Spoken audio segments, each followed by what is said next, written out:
All right, well, let's take a live look outside right now. The sun decided to show its face today, seeing some brighter sights out there. A little overcast this morning as I was driving into work around 9 o'clock, so this is nice to see. It feels really cool, and the wind has been whipping out there today. Let's get a check on where we stand with things right now with our chief meteorologist, Jason Smith.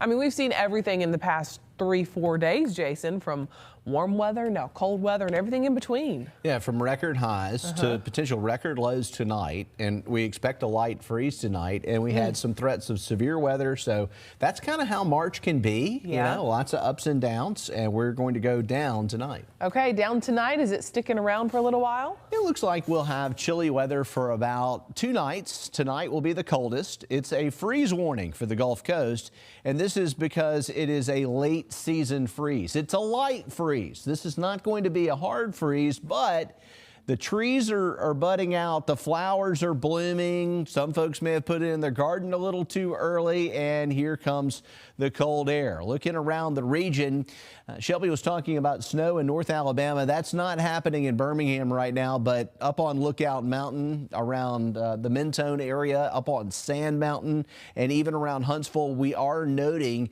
some snow showers here and some flurries showing up on radar. So yeah, that's how cold the air is behind all of this. We're not going to see anything like that here this evening, but we will have occasionally some clouds, and our temperatures will drop quite a bit overnight tonight. By, say, the early morning hours, we're going to be dipping into the 30s, and that wind will be constant. So wind chill values will become an issue tomorrow morning.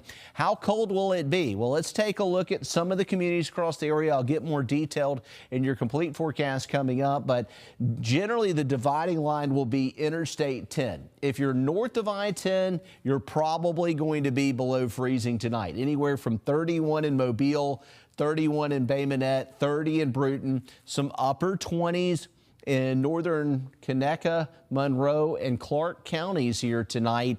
And the wind chill values could be as cold as 20 degrees early tomorrow morning. Low 20s for wind chills in many locations. We're predicting a morning wind chill of 23 tomorrow morning in Mobile. Get your winter coats and your extra layers. You're going to need those for tomorrow morning, and tomorrow will be a chilly day also. So that's what we're seeing. A light freeze tonight. Tomorrow night, more like a frosty situation, but still cold, and then we rebound. And spring officially begins later this week, and I think it will feel like it about the time we turn the corner with the calendar. I'll have more on what we're expecting and tracking coming up. All right, Jason, thank you. Let's turn now to Alabama politics. Education has been a focus of Governor Ivey's administration, often citing her teaching career before she entered into politics.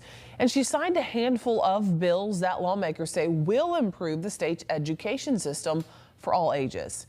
Alabama political correspondent Jessica Umbro recaps a few of those bills that are set to become law. All right, Jessica, thank you. And lawmakers will be at the State House tomorrow to continue the legislative session.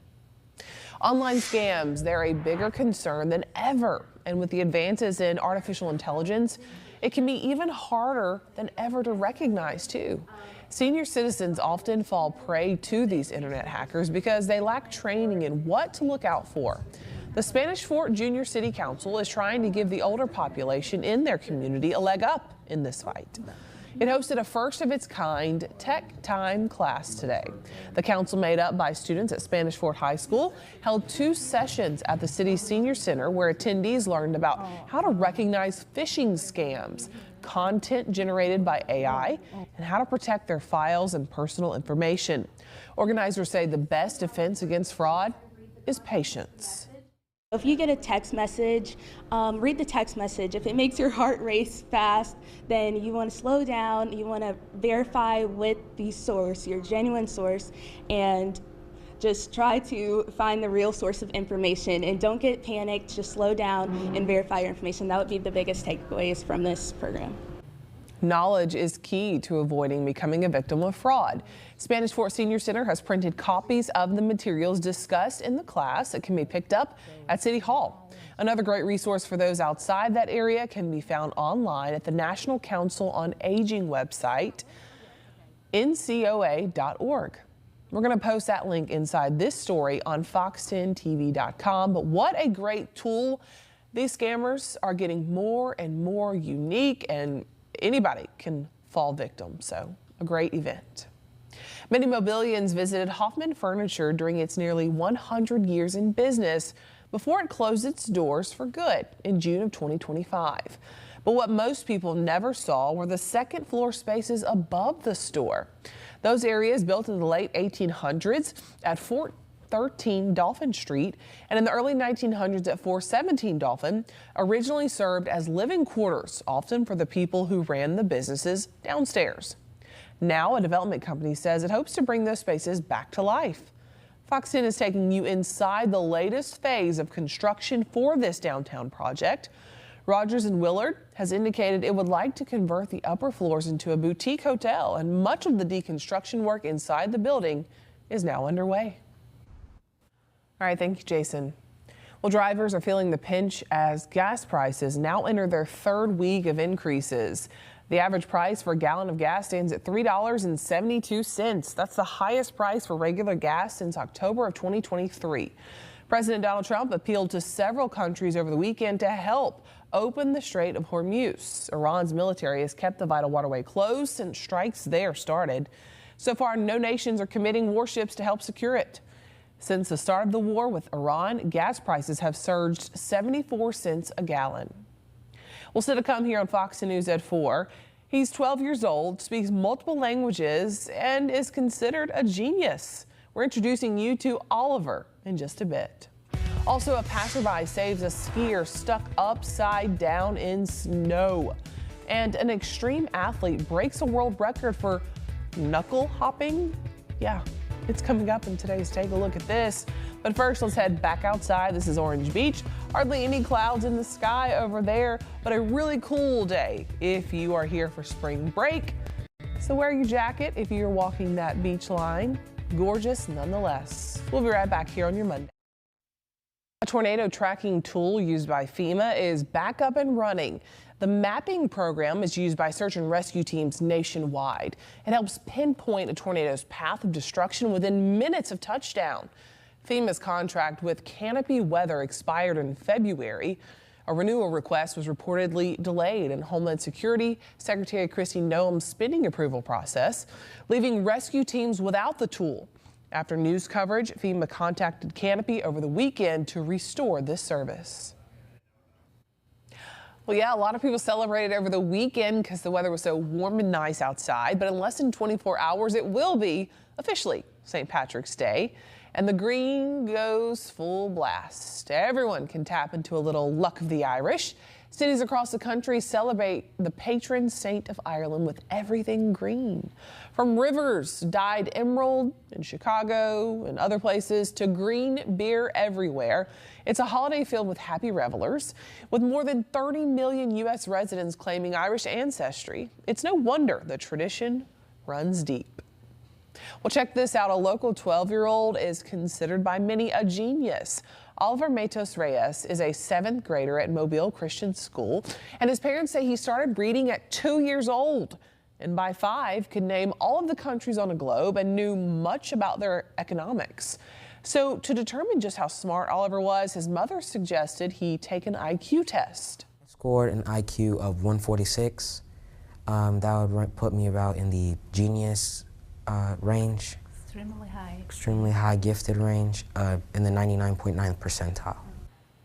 And he really is smart. Speaking with him, Oliver has big plans for his future. You're going to hear more from him and his mother on Fox 10 News at 5 p.m. Well, a frightening scenario unfolding on a snowy slope when a passerby spotted, then helped rescue another skier stuck upside down with his head buried under the suffocating snow. Jeremy Roth has today's Take a Look at This. Well, it is a wrap on the biggest night in movies. We're going to recap the Academy Awards, the big winners, coming up in your entertainment news next. Welcome back. A short-lived cult science fiction TV show from 24 years ago is making waves online. The star of the 2002 show Firefly announcing on Instagram an animated version of the show could happen. Nathan Fillion says the project already has a script and the blessings of original creator Joss Whedon. He asked for fans to help spread buzz about the possible project, and they did. His Instagram post has gotten more than 900,000 likes since he posted it yesterday. The 2005 film Serenity was a spin-off of the TV series. The 98th Academy Awards brought the movie award season to a close. David Daniel has a look at the night's big winners. Michael B. Jordan. A heavenly night for Sinners as Michael B. Jordan won the Academy Award for Best Actor. And everybody at home who supported Sinners, who went to go see the movie once, twice, 3, 4, 5 times, thank you. Because you guys made this movie what it is. I love you. I love you. I love you. Ryan Coogler was recognized for the film's original screenplay, and Autumn Durald Arkapaw became the first woman to win an Oscar for cinematography. Whenever I say thank you to Ryan, he replies and says, "No, thank you. Thank you for believing in me, and thank you for trusting me." And that's the kind of guy that I get to make films with. Somebody take me. The 98th Oscars included music from Sinners, which won for Best Score, and K-pop Demon Hunters, winner for Best Song and Best Animated Feature. And for those of you who look like me, I'm so sorry that it took us so long to see us in a movie like this. But it is here. This is great. Amy Madigan was delighted to accept the Best Supporting Actress trophy for Weapons. Something. As was Jessie Buckley, named Best Actress for Hamnet. Mom, Dad, thank you for teaching us to dream and to never be defined by expectation, but to carve from your own passion. Sean Penn was not there to accept Best Supporting Actor for One Battle After Another, but the film's casting director, Cassandra Koulakundis, gleefully accepted the first ever Academy Award for casting. And for the casting directors that fought tirelessly to make it happen, despite everything in their way, I dedicate this to you and to the casting directors who never got a chance to get up here. One battle after another, Paul Thomas Anderson. Paul Thomas Anderson was up there plenty. The One Battle After Another filmmaker won his first 3 Oscars: Best Adapted Screenplay, Best Director, and Best Picture of the Year. What a night. You guys, let's have a martini. This is pretty amazing. Cheers. Thank you very much. Thank you. In Hollywood, I'm David Daniel. And actor Sean Penn skipped the Academy Awards, visiting Ukrainian President Volodymyr Zelensky in Kyiv. The filmmaker and activist was notably absent from the award ceremony, where he won Best Supporting Actor for his portrayal of Stephen Lockjaw in the film One Battle After Another.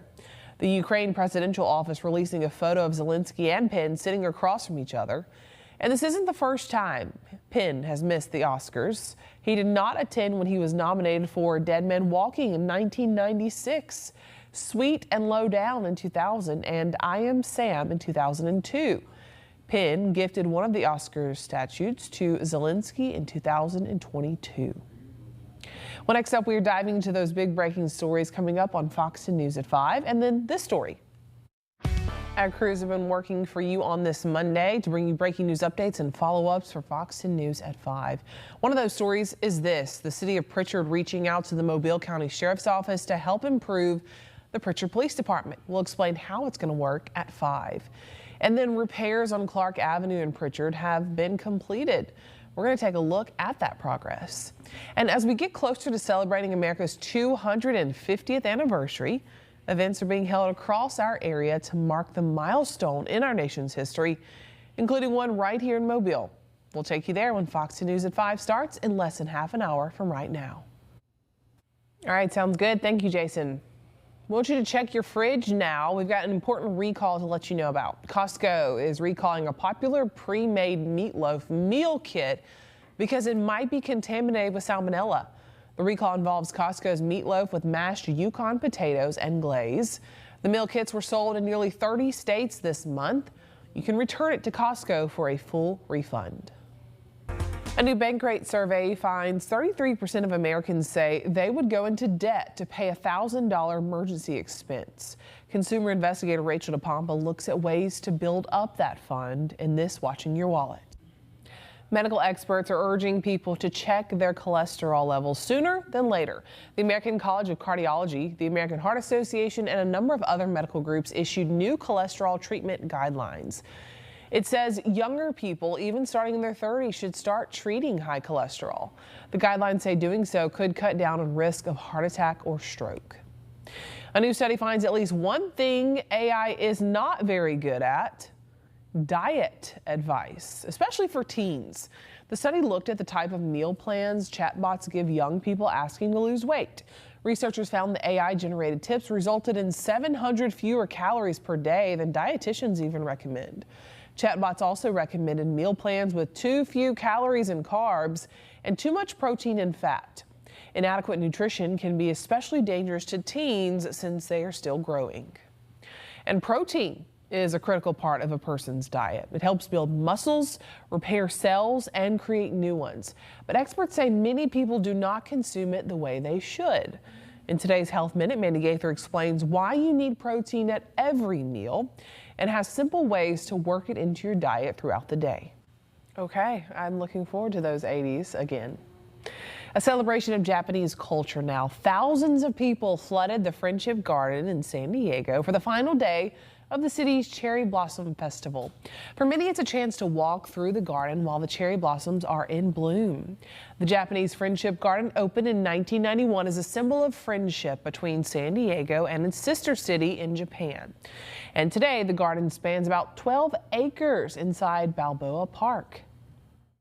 I've been online about 30 minutes. I'm really excited. We're from Texas, so I've never really had a chance to see cherry blossoms, so I'm really excited to see that today. We tried yesterday, but it was a little crazy yesterday, so we're risking missing a flight today just to see this. All of the vegetation and plants are very different than what we have in Houston, just mainly because of the climate and everything, so I'm excited to see that. Organizers say that cherry blossoms typically bloom for only a few weeks every year. The people make the party. That's what an 83-year-old nurse at a Vermont hospital says about why she stays on the job. Joe Carroll shows us how she keeps up with younger staff to keep patients safe and healthy. I sat down with a 7th grader and his mom and dad. And Shelby, tell us about Oliver. Well, Cameron, from a young age, Oliver's parents noticed he was really smart. And now they have proof. He has an IQ of 146, and that puts him in the genius category. A very bright young man. His parents are both general surgeons. Could be where he gets it from. But when they moved to Mobile to escape the hardships of Venezuela, they decided to become entrepreneurs, opening up a Venezuelan restaurant in West Mobile. They credit their faith and a welcoming community for all of their success. In the studio, Shelby Myers, Fox 10 News. What an incredible